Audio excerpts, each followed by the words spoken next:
In a village nestled between tall trees, whispering winds, and streams that glittered like silver threads, there lived a girl named Cynthia. From the day she was born, the elders claimed the gods had poured all their attention into crafting her, and perhaps they had. Her skin shimmered like polished mahogany under the sun. Her hair fell like rivers of midnight down her back, and her eyes gleamed like twin stars trapped in a dark sky. Everyone noticed her, everyone whispered, everyone stared. She's not just beautiful, they'd say, she's divine. Her parents, Mama John and Papa John, were simple farmers. Every morning, before the rooster crowed, they'd be in the fields tending cassava, yams, and maize. But Cynthia never touched soil. She never fetched water, never peeled a yam, never lifted a broom. She had other duties. Each day began with the ritual, a gentle splash of cool river water to cleanse her face. Sai butter rubbed delicately across her glowing skin, her thick black hair brushed slowly, deliberately, as if each strand mattered. Then came the mirror, a small but ornate piece her father had bought from a traveling trader. She would sit before it like a queen before a throne. With a slight tilt of the neck, a bat of her lashes, and a proud smirk, she would whisper, "Who is more beautiful than Cynthia?" No one answered, no one dared, because in her mind, and in the minds of many, the answer was no one. "I am like a goddess," she would whisper. "I was born to marry a king. Not just any king, the richest, the most powerful, the most handsome of them all." "Cynthia," her mother would call, standing at the doorway with a bundle of yams in her arms. "Please, come help me peel these before your father gets home." Cynthia wouldn't even turn her head. She would hiss softly through her teeth, "My fingers are too fine to touch yam. Let John or James do it. Their hands were made for dirt, not mine." Mama John would sigh. She had long since given up arguing. She'd return to the kitchen silently, shaking her head, eyes tired from watching her daughter slip further away from the humility she was raised with. While other girls went to the stream, Cynthia painted her nails with crushed hibiscus petals and red clay. When the women swept the compound, she practiced her walk, slow, deliberate, waist swaying like leaves in the wind. If there was laughter among the girls, Cynthia sat alone by her mirror, basking in her own silence. But beauty, when weaponized, creates distance. Her friends, once many, began to drift. Zara was the first to marry, to a fisherman who sang lullabies to his nets and brought home fresh tilapia. Then Queen, who fell for a shy hunter with a crooked smile and a kind heart. Even Mark, once as prideful as Cynthia, found joy in the arms of a quiet boy who sold clay pots at the market. Cynthia scoffed, "Zara's husband has teeth like roasted corn." She'd say, laughing cruelly, "Queen's man rides a bicycle. Mark's husband doesn't even own shoes." She'd throw her head back and laugh, loud, empty. But while she laughed, the others lived. Laughter echoed from their homes at dusk. Fires burned with love and music. Children ran barefoot, giggling with innocence. Cynthia's compound, though clean and bright, was silent, and silence, over time, becomes heavy. Papa John returned from the farm, sweat beading across his forehead. He looked at his daughter, sitting outside polishing her toenails with palm oil. "Cynthia," he said softly, "how many mirrors does it take to see what the heart hides?" She didn't look up. "My beauty is my gift," she replied coldly. "Would you have me waste it?" He opened his mouth to speak, but the words wouldn't come. He saw in her not just a beautiful face, but a heart that had forgotten how to feel. He shook his head and walked inside. Later that evening, under the gentle light of the moon, Mama John sat with her husband. "She wasn't always this way," she whispered. "She was a bright girl, full of joy." "She still is," Papa John said, though his voice betrayed doubt. "She's just lost in her reflection."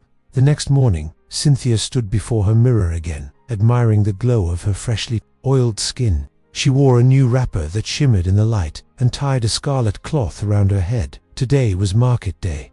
Today she would walk among the villagers like royalty. The market buzzed with life. Tomatoes glistened on woven mats, okra piled high beside chilies. Children chased chickens through the dust. Drums beat softly beneath a mango tree, where old men played cards and argued about nothing. Cynthia walked in slowly, gracefully, each step calculated. Her waist moved like music. People turned. Conversations paused. Even the breeze seemed to slow. "She walks like the ground owes her something," an old woman murmured. Look at her skin, another whispered. But her eyes, why do they look so hollow? Cynthia didn't hear them.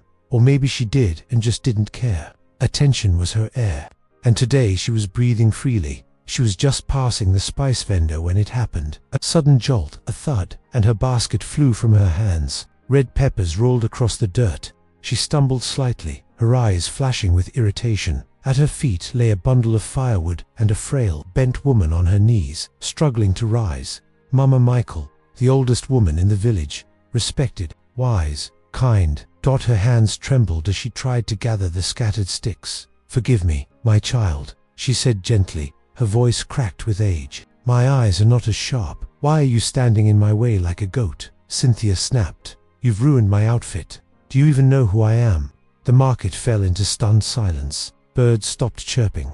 Even the wind seemed to recoil, a boy whispered. She called Mama Michael a goat. Someone urged, "Apologize, Cynthia. She's older than your grandmother." But Cynthia scoffed and turned her back. She walked away, her hips swaying, her pride unbent. Behind her, Mama Michael rose slowly. Her eyes, once gentle, glowed with something ancient. She looked to the sky and raised her wrinkled hands. Her voice thundered. Despite its calmness, "Cynthia, the mirror you worship will soon turn its back on you. May your beauty melt like wax. May your pride become your prison. You shall not see beauty again until you live with the ugliest man on earth." A hush fell over the crowd. No one dared speak. Cynthia kept walking. But for the first time in years, her steps faltered. That night, the village didn't sleep easily. Whispers floated between mud-brick walls like smoke. "Did you hear what Cynthia said to Mama Michael? She called her a goat." The old woman cursed her right in the market. It was like thunder. I've never seen Mama Michael that way. Even the children were hushed. Back in her family's compound, Cynthia sat before her mirror, legs crossed, chin high, trying to ignore the weight in her chest. But for the first time in years, her own reflection made her pause. She reached out and touched the mirror's surface. Her image shimmered slightly, probably just the light. She muttered, then she smiled, rehearsed and cold. "Let them talk. I am still the most beautiful girl in the village." But deep inside, something had shifted. The next morning, a strange warmth stirred in her skin. She sat up slowly, blinking in the hazy dawn. Beads of sweat formed on her neck. The room felt hotter than it should have, like she was baking from the inside. Her mirror called. She walked to it on bare feet and stared at first. Nothing seemed wrong. Then she leaned closer. A small crack had appeared, just under her left eye, right on the glass dot. She frowned. When did that happen? She leaned in further. Her eyes looked dull. Her lips, usually plump and red, seemed dry. There was a tightness to her cheeks she didn't recognize. She rubbed them with palm oil, waited, looked again, still dull suddenly. Her skin began to itch. She scratched, gently, then harder. Her fingernails scraped dry flakes from her jawline. No. She stumbled back, her breath caught, her hands trembled. Mama John ran into the room. "What is it? What's wrong?" Cynthia pointed, barely able to speak. Her mother gasped. Cynthia's smooth, radiant skin had begun to peel in patches. Her once flawless complexion had turned uneven, like coarse sandpaper. The whites of her eyes were clouded. Her lips were cracked and dark. "The curse," Mama John whispered, hands covering her mouth. "The curse is real." By mid-morning, the news had spread. People stopped outside the family's hut, whispering. Cynthia covered herself with a shawl and stayed inside. The mirror, once her greatest treasure, was now her enemy. She threw a cloth over it. "Go find Mama Michael." She cried to her mother. "I'll apologize. I'll cook for her. I'll wash her feet. Just please."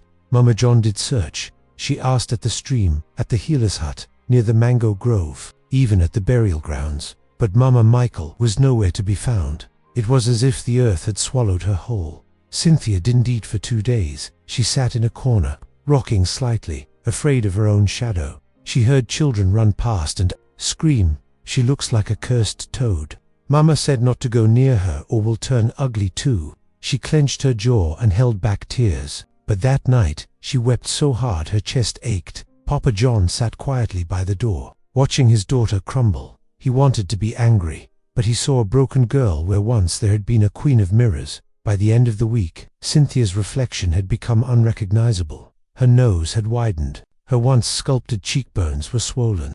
Her hair fell in clumps. The elegant sway in her hips had vanished. She walked hunched, head down, eyes hidden. The village no longer stared with admiration, only pity, fear, or disgust. Some whispered that it served her right. Others said Mama Michael's curse was too harsh, but none approached. And Cynthia, once so loud and proud, became silent.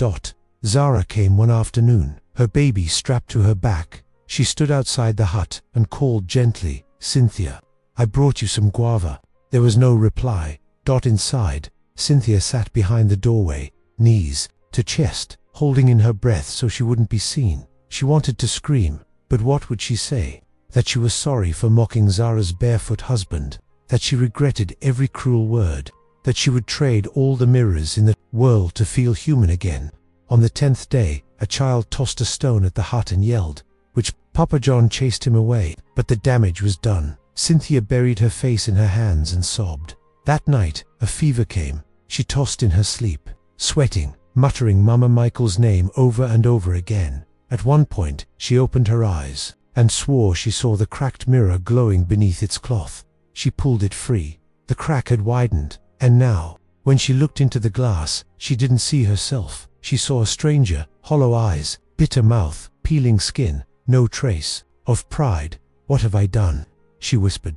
She sat on the floor, shivering. "Please, Mama Michael, please undo this." But no voice answered, only the silence, only the mirror. The next morning she walked outside. It was the first time in nearly 2 weeks. Her steps were slow, her shawl pulled low, her head hung heavy. The villagers turned to look. Some gasped, others turned away. A small boy pointed. "She really is cursed." Cynthia said nothing. She walked straight to the mango tree at the edge of the market, where Mama Michael always sat. But the old woman wasn't there, only the wind in the leaves. She dropped to her knees. "I'm sorry, I was cruel, I was blind, I was proud." The tree didn't reply, but as the wind passed through its branches, a single mango fell and landed beside her. She looked up. For a brief second, she swore she smelled hibiscus and old snuff, but when she turned, no one. She picked up the mango. It was firm, sweet-smelling. She clutched it to her chest like a gift. Maybe the gods had heard her. Maybe not, but something had begun to shift. She just didn't know what yet. The mango, Cynthia clutched, rotted by her bedside in 2 days, untouched. She couldn't bring herself to eat it. Somehow it felt sacred, a message, or a marker of something bigger than hunger.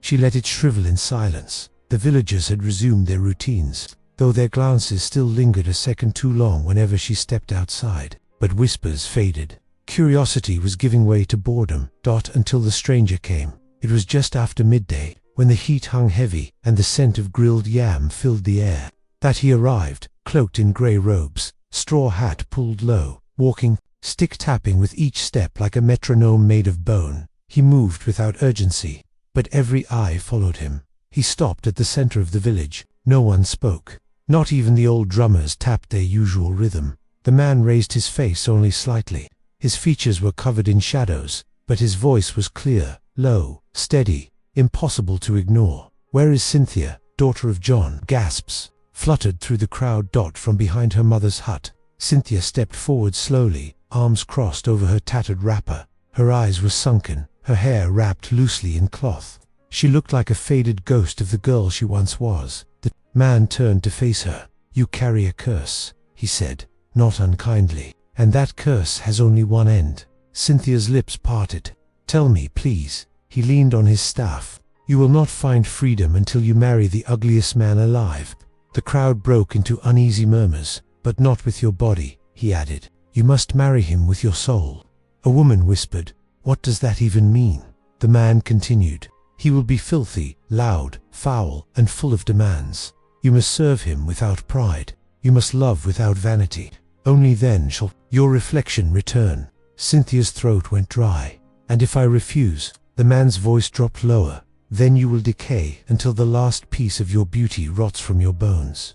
He vanished before sunset. Some claimed they saw him vanish in smoke. Others said he walked into the forest and never came out. No one agreed. No one knew his name, but they all waited. 3 days later, Judas arrived. The village knew the moment. He did the goats, scattered, children screamed, and birds lifted from trees without warning. He was monstrous. Short and hunched, his belly pushed out in front of him like an old calabash. His beard was a wild tangle of grey, yellowed at the ends. His clothes were mismatched and stained, one sandal too big, the other falling apart. His breath, like rotting snails, dot his fingers, always scratching something, and his teeth. Only 3 remained, brown, jagged, and proud. He thumped his walking stick on the ground and grinned. I hear Cynthia is looking for someone like me. The village burst into laughter. One man doubled over, choking on laughter. A child yelled, "He smells like a toilet." Another shouted, "This must be a joke." But Cynthia stepped out of her hut, face still, voice low. "Are you Judas?" He sucked his teeth loudly and spat beside his foot. "I am, and I accept your offer." Mama John nearly fainted. "No, no, Cynthia, don't do this." Papa John stood frozen. Cynthia looked at them both, then at Judas. Her voice didn't shake. "If this is my path, I will walk it." The wedding happened that same day. There was no music, no dancing, no food. The villagers watched in stunned silence, as the once proud Cynthia stood beside the ugliest man they had ever seen. Her hair uncombed, her wrapper faded, no jewelry, his hands stained with dirt, breath leaking out like poison. The elder performing the ceremony hesitated twice. When it was done, Judas smiled wide and slapped his thigh. "Now we go to our hut," he said, licking his lips. "You better know how to cook, woman." The village gasped again, but Cynthia only nodded and followed him. The hut they were given was far from the center of the village, next to the pig pens. The roof leaked, the floor was cracked, and the single window wouldn't close. Inside, it smelled like mold and spoiled onions.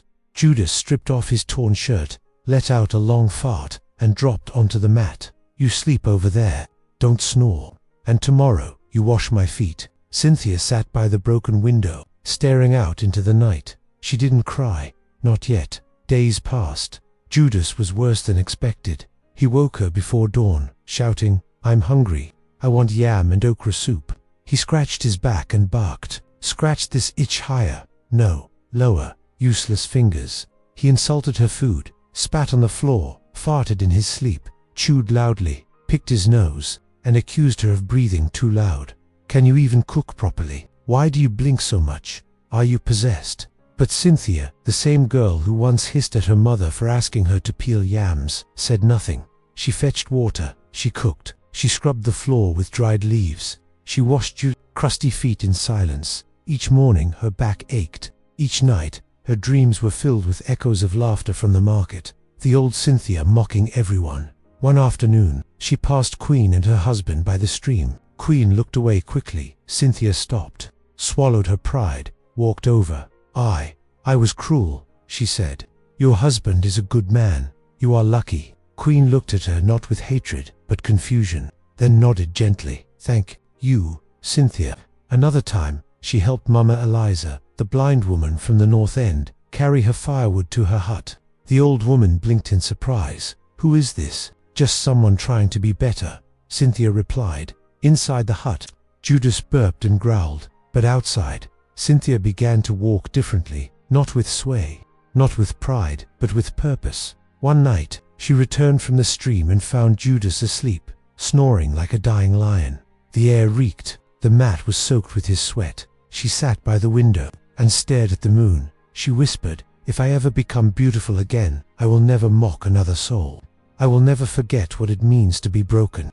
And somewhere beyond the trees, a soft breeze stirred the leaves. Cynthia didn't smile, but she breathed deeper than she had in weeks. For the first time, she didn't dream of kings or carriages. She dreamed of water, of laughter, of peace. The days blurred into each other like river water flowing over stone. Cynthia no longer counted them. She no longer marked the calendar in her mind. She simply woke before the sun, washed her face in cold water, and moved through her duties. She cleaned the hut, even the dark, moldy corners Judas never saw. She boiled herbs for his aching joints, scrubbed his stained wrappers, and cooked his meals without salt when his gums bled from chewing.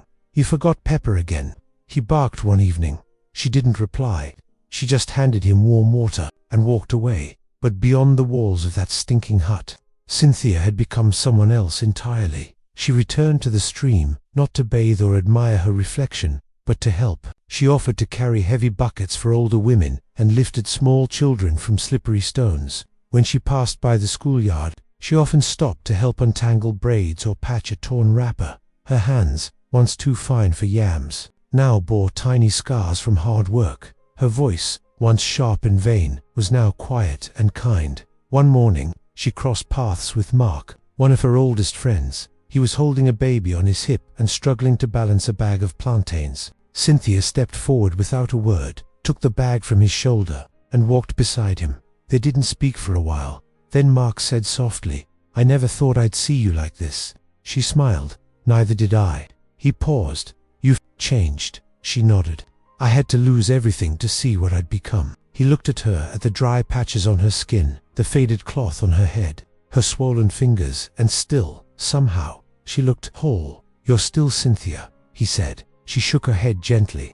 "No, I'm learning to become her." That afternoon, while washing Judas's feet in a calabash filled with warm water and neem leaves, he hissed and jerked away. "Too hot, stupid girl." She adjusted the temperature without complaint. He stared at her for a moment. "Why do you do this?" She looked up. "Because I said I would." Later that week, the village gathered for market day. Cynthia, now used to walking with her head down, moved through the crowd carefully, carrying a small basket of cassava flour. She stopped at the herb woman's table when she heard a sharp cry. A little girl no older than 5 had tripped over a basket and scraped her knee on a broken clay shard. Blood pooled quickly. People turned, some with sympathy, others annoyed, but no one moved. Cynthia dropped her basket and rushed forward. She knelt beside the child and tore a piece from her own wrapper. Pressing it gently to the wound, she whispered comfort, wiped the girl's tears, and stroked her hair. "You're safe now," she whispered.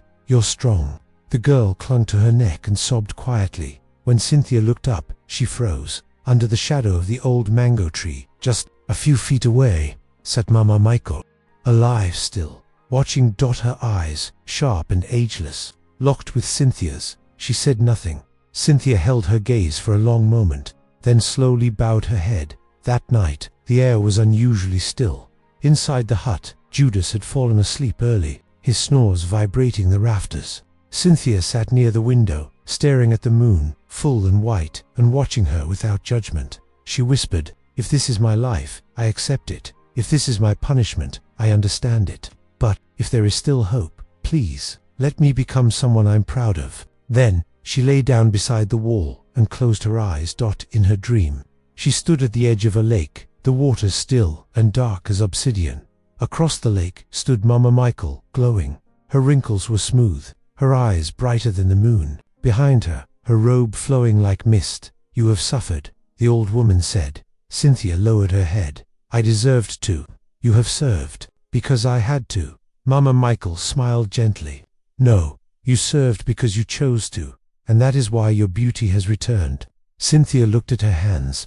They shimmered faintly in the moonlight. "But I'm still broken." The old woman reached out a hand across the lake, though they never touched. "You were never broken, only covered." Then, in a voice that echoed through the trees, she whispered, "When you wake, you will see." Cynthia gasped awake before dawn. For a moment, she couldn't breathe. Then she stood, barefoot, heart pounding, and stepped outside into the early mist. She walked toward the water pot, kneeling slowly.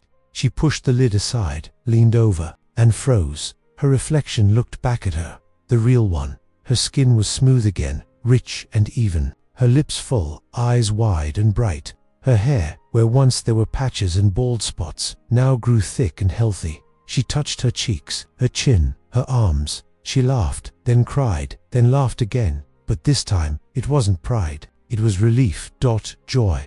Release.